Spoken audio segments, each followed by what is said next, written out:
gaskiyar magana.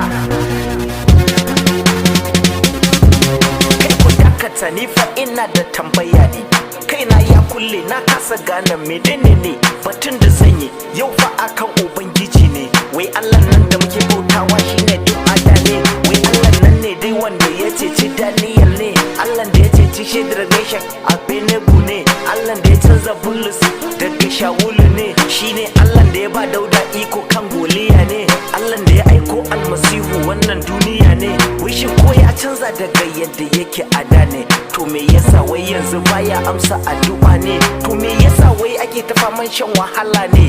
A'a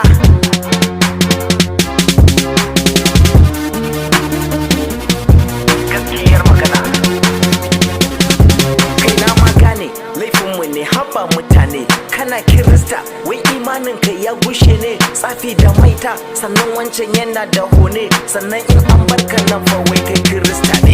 Yau gidan boka gobe kana coci a zaune, tunanin ka wai kai nan fa mai yin ibada ne.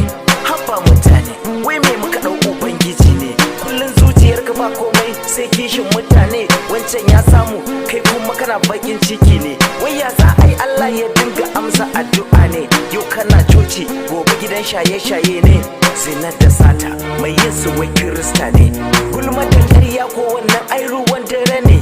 Irin wannan halayen mu bar su duk zunubi ne, abin takaici wani ma ka ce mutumin kirki ne, in yi wani abu sai ka rantse ma ba shi bane. Gaskiyar magana in ba mu gyara ba akwai matsala.